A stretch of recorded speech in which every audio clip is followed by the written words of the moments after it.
So today I am going to do a chicken cordon bleu casserole. I'm going to take the recipe down. The one I'll print or put down below for you guys has larger amounts. For one, the chicken isn't 5 to 6 cups, and I don't need 5 to 6 cups of this. Typically, when I make one of these videos, I don't make it just for content. I make it for what we actually are eating. That being said, this collab is hosted by Sammy at Sammy May, and I just want to thank her, as always, for hosting amazing collaborations. And all the ladies that participate in these collaborations are usually phenomenal, so you'll definitely want to check out the playlist below. But I'm going to need salt and pepper, some seasoned breadcrumbs, some ham. I found this, it's Swiss and Gruyere. So I thought it'd just be a nice twist. I've got a rotisserie chicken. With everything going on, I just didn't have time, and I want to say, you know what? When you don't have time, it's okay. You're still getting food on the table. Some lemon or lemon juice, salt, smoked paprika, butter, Parmesan cheese. I'm out of Dijon, so I'm using spicy brown, some noodles, because that's what we're going to put it over the top of, Parmesan cheese, and some milk. So I've got the chicken shredded, and I'm going to get the butter melting. And we're just going to add flour to this, and I'm literally cutting this in half.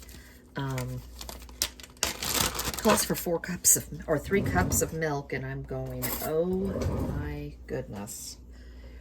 We do not need that much. So now that we have the butter melted, we're going to add 2 tablespoons of flour, and we're going to whisk this and just cook it a little bit. You just want to cook it enough to get the flour taste out of it. And then I'm going to add in, carefully,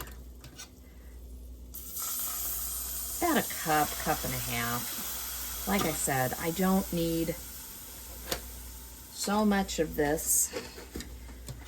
I didn't stop at Costco for a chicken. So needless to say, I don't have enough chicken. But we're going to serve this over noodles anyways, so that's really not a problem. At this point, I am going to add, called for garlic powder, or garlic. I don't have any, so I'm just going to throw in some garlic powder. I'm going to throw in some smoked paprika.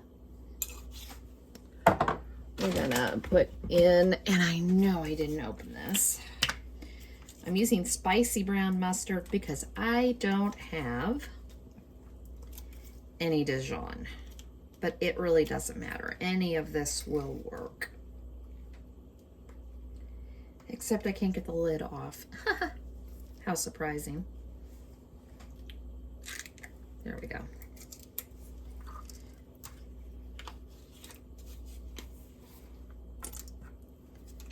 Just a little bit of that. And then we're going to let this come to temperature and heat all the way through, and as it does, it's going to thicken. So this has thickened. I've got lemon juice. And the final thing's Parmesan cheese. This is just going to kind of thicken it some more. And then I'm going to let this cool just a bit, and we're going to put the rest of the casserole together. And as this cools, it'll also thicken.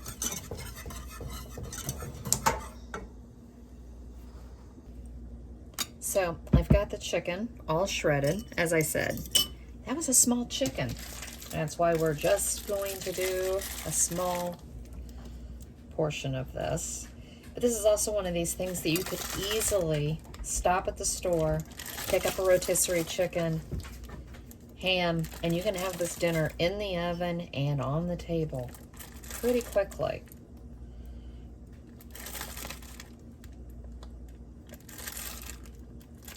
I'm going to freeze the rest of that. And then we're going to take this cheese.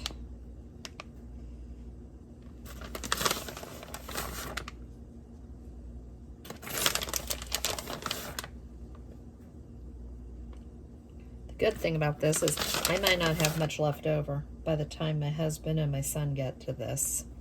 And that's fine. That wasn't that much cheese, so. I just had never seen this before, but it's Swiss and Gruyere, and I got it at Kroger, and it was on sale, so I figured I couldn't lose on that. Now, this is where, as I said, this is thickened. So we're gonna pour this over.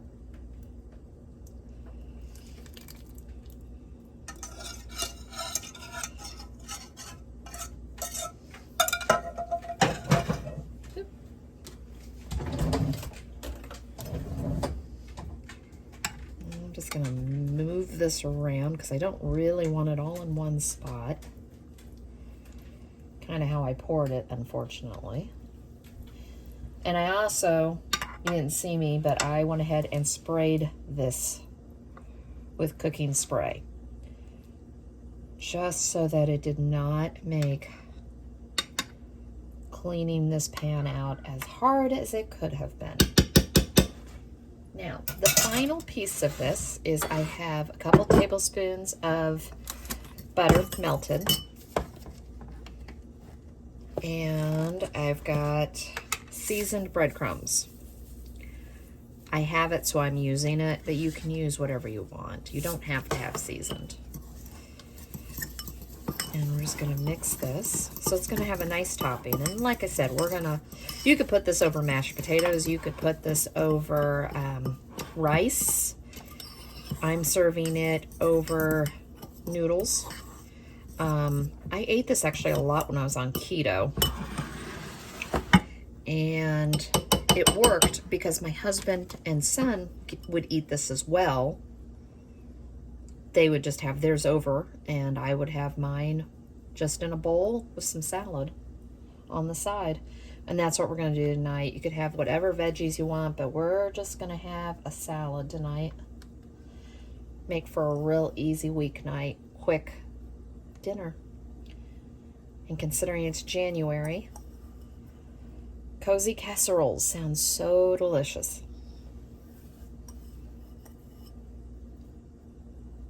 And who doesn't like this breadcrumb stuff? The other thing you could do is you could also use, I was trying to not be as carby. You could also do Ritz crackers and crush them up real well. Now I'm going to bake this for about 30 minutes, 20 to 30 minutes in a 350 oven.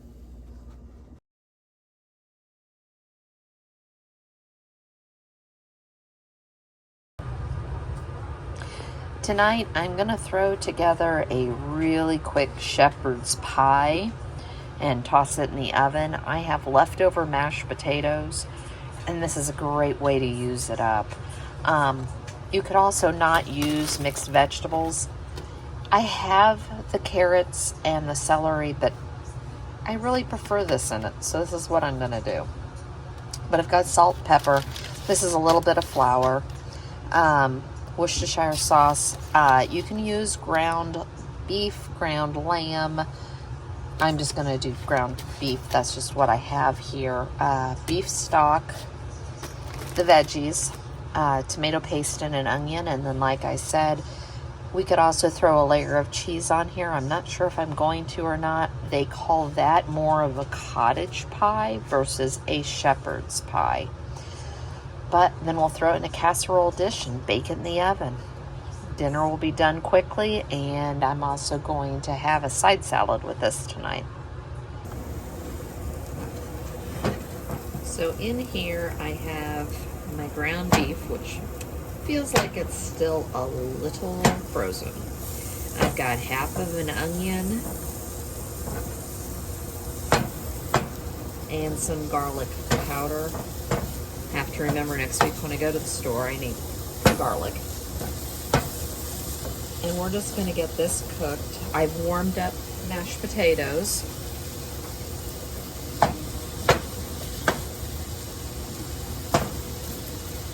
And and added some more milk and butter to them just to thin them down a little bit. And I am preheating my stove to 350. So we're just going to let this cook. So I have drained the majority of the grease. I'm just leaving just enough.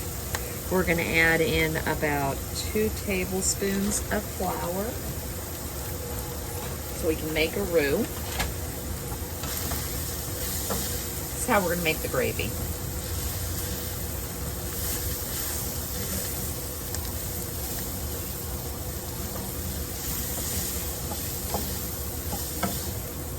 And all you want to do is cook the flour paste out.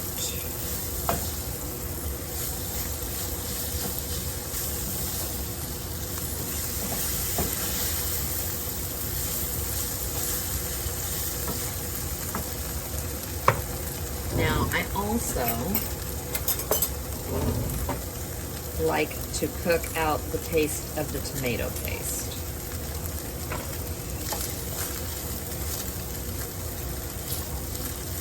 It's just something my grandmother always did.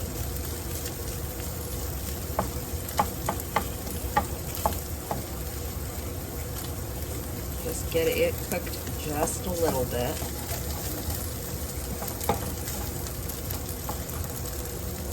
Also, sometimes I think it's not so much cooking it, it's getting it up to the temperature that everything else is.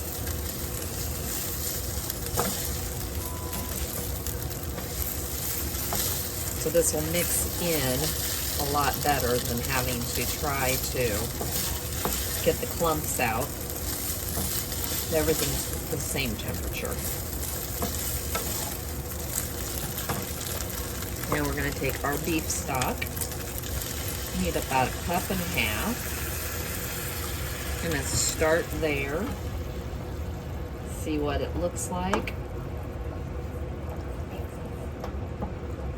And then add more if I need to.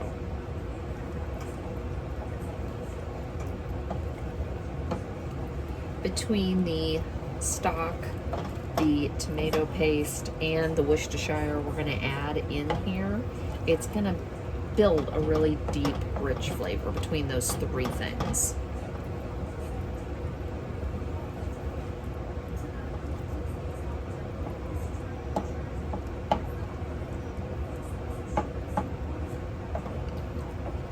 I'm going to add just a little bit more. I'm going to add in the Worcestershire sauce. 2 tablespoons. And the final thing is salt and pepper. I'm not adding the salt. I'm just going to do the pepper.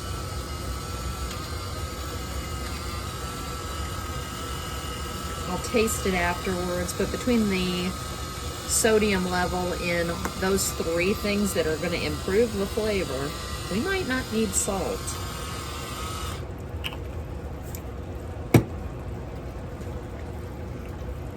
I'm going to give this probably about 5 minutes, and depending on how it looks, I may add more beef stock, but I will let you know what I end up doing. So it's cooking up really well. I'm going to add in about 1 cup of mixed vegetables and see how it looks.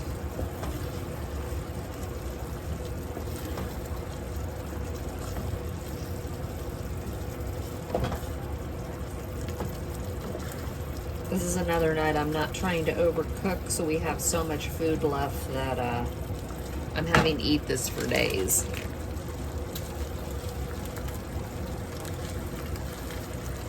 But I like mine with some veggies.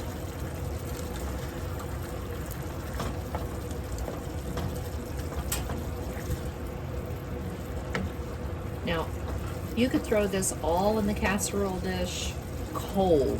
You know, cook your ground beef earlier in the week. Throw it in a pan, make the sauce. You could even add in a can of cream of mushroom. I've seen people do that.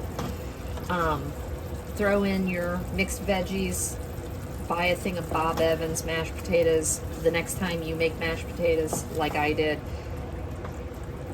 and you have extra, this is something you know you can use to make it with. And that is exactly how I like that to look. Okay, you're gonna take the hot mixture. Now I did spray this just because I don't want to have this stuff baked on and an absolute mess.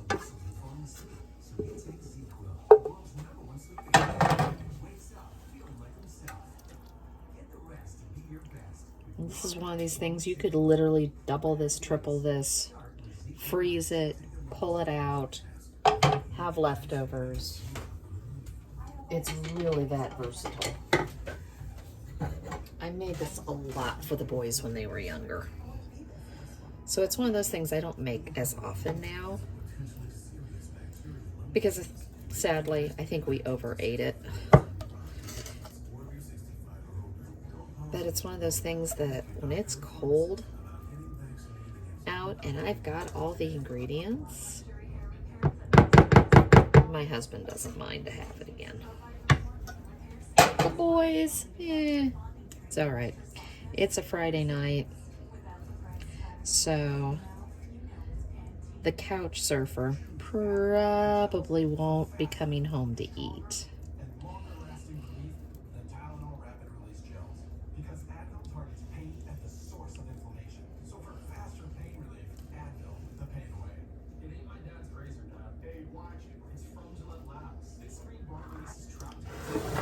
I could have had just a little bit more mashed potatoes, but this is a great way to use up what you have.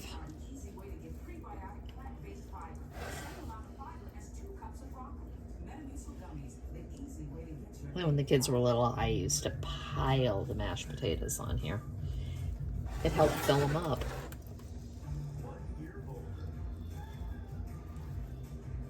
And in all fairness, they were more likely to eat the mashed potatoes than they were all the rest of it. So this is going to go in a 350 oven for probably about 20 or so minutes. Like I said, everything's hot, but I do want to get a little bit of a browning, if I can, on the top of this. And there we go. Dinner's done, and it was quick and easy tonight.